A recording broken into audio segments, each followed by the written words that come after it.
ان الحمد للہ والصلاة والسلام علی رسول اللہ وعلی آلہ واصحابہ ومن والاه۔ محترم اسلامی اور دینی بھائیوں اور بہنوں، اللہ تعالیٰ کا فضل و کرم ہے کہ قرآن مجید کے متعلق کچھ باتیں ہم سنتے اور سناتے ہیں، یہ اللہ تعالیٰ کی توفیق ہے۔ آج کی اس مجلس میں ہم سنیں گے تلاوت قرآن کے کچھ آداب۔ ہم اہل ایمان کو اللہ تعالیٰ کا حکم ہے کہ قرآن مجید کی تلاوت کرتے ہوئے تلاوت کا حق ادا کریں، تاکہ وہ قرآن میں جو نصیحتیں ہیں، جو عبرتیں ہیں، جو قصے بیان کیے گئے ہیں، جو مثالیں بیان کیے گئے ہیں، اور جو انداز قرآن کا ہے کہ قرآن کبھی ڈراتا ہے، کبھی خوشخبریاں سناتا ہے، اس سے زیادہ فائدہ مجھے اور آپ کو حاصل ہو۔ جیسے اللہ تعالیٰ نے اہل کتاب کی صفت بیان کرتے ہوئے اللہ تعالیٰ نے کہا الذین آتیناہم الکتاب یتلونہ حق تلاوتہ اولئک یؤمنون بہ۔ سورۃ البقرہ آیت نمبر 120 پر 1۔ وہ لوگ جن کو ہم نے کتاب دی وہ اس کتاب کی تلاوت کرتے ہیں جیسا کہ اس کی تلاوت کا حق ہے، یہی لوگ اس پر ایمان لاتے ہیں۔ تلاوت کا یہ حق وہ کس طرح ادا کرتے ہیں، اس کے کئی مطلب بیان کیے گئے ہیں۔ مثلاً وہ کتاب الہی کو خوب توجہ اور غور سے پڑھتے ہیں، جنت کا ذکر آتا ہے تو جنت کا سوال کرتے ہیں، اور جہنم کا ذکر آتا ہے تو اس سے پناہ مانگتے ہیں۔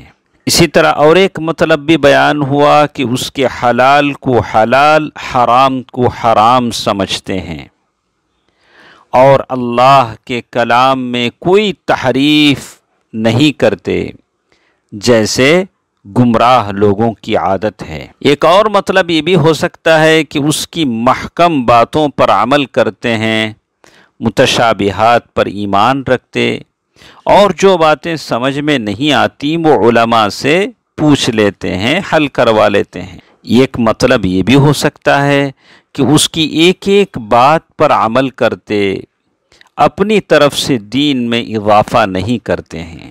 اور علماء نے کہا کہ واقعہ یہ ہے کہ تلاوت کے حق میں یہ سارے ہی مفہوم داخل ہیں، اور ہدایت ایسے ہی لوگوں کے حصے میں آتی ہے جو تمام باتوں کا اہتمام کرتے ہیں۔ گویا قرآن کا سب سے بڑا ادب جو باتیں میں نے آپ کے سامنے کہیں اس کا اہتمام ہے، اور ان کے برعکس اگر کوئی ایسا اہتمام نہیں کرتا تو یہ سب سے بڑی بے ادبی ہے۔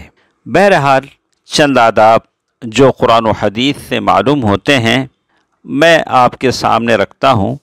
جب قرآن مجید کی تلاوت ہم شروع کرتے ہیں تو تعوذ یعنی اعوذ باللہ من الشیطان الرجیم پڑھا جائے، جیسے سورۃ النحل میں ہے۔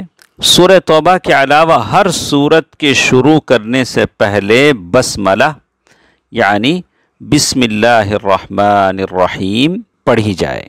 مومن ہر وقت پاک ہی رہتا ہے، اس لیے ہر حالت میں مومن مرد اور عورت اور بچے قرآن کی تلاوت کر سکتے ہیں، چاہے بے وضو ہوں یا وضو کے ساتھ ہوں۔ با وضو ہونا بہتر ہے، لیکن یہ لازمی شرط نہیں ہے جیسا کہ بعض علماء کہتے ہیں، بلکہ چلتے پھرتے اٹھتے بیٹھتے ہر وقت ہر حالت میں قرآن پڑھا جا سکتا ہے۔ صرف ناپاک جگہوں میں پڑھنے سے بچنا ضروری ہے۔ اور اسی طرح قرآن مجید ترتیل کے ساتھ، تجوید کے ساتھ پڑھا جائے۔ ترتیل کا مطلب یہ ہے کہ آہستہ آہستہ، ٹہر ٹہر کر آرام سے پڑھنا۔ تجوید کا مطلب ہے اصول و ضوابط کا لحاظ رکھتے ہوئے پڑھنا، یعنی زبر، زیر، پیش کو کس طرح پڑھنا ہے، الف، واو وغیرہ حروف کو کیسے پڑھنا ہے۔ کئی لوگ ہیں زبر کو کھینچ کر الف کو بغیر کھینچے زبر کی طرح پڑھتے ہیں، ہا کو ہا اور ہا کو ہا پڑھتے ہیں۔ اس کے علاوہ اس طرح کی کئی موٹی موٹی غلطیاں کرتے ہیں۔ اس قسم کی غلطیوں سے معنی کچھ کے کچھ بن جاتے ہیں۔ اس لیے معتبر استاد سے قرآن کریم کا لہجہ اور تلفظ ضرور درست کر لیں۔ تھوڑی سی محنت اور توجہ سے ان غلطیوں سے بچا جا سکتا ہے، اور یہ غلطیاں ایسی ہیں جن سے ضرور بچنا چاہیے۔ اسی طرح اچھی آواز کا بھی اہتمام ہونا چاہیے۔ نبی کریم صلی اللہ علیہ وسلم کا فرمان ہے، زینوا القرآن باصواتکم فإن الصوت الحسن یزید القرآن حسنا۔ صحیح الجامع الصغیر کی روایت ہے، قرآن کو اپنی آوازوں کے ساتھ سنوارو، قرآن کو اپنی آوازوں کے ساتھ سنوارو، اس لیے کہ خوبصورت آواز قرآن کے حسن کو بڑھا دیتی ہے۔ ایک دوسری روایت میں آپ صلی اللہ علیہ وسلم نے فرمایا، لیس منا من لم یتغن بالقرآن۔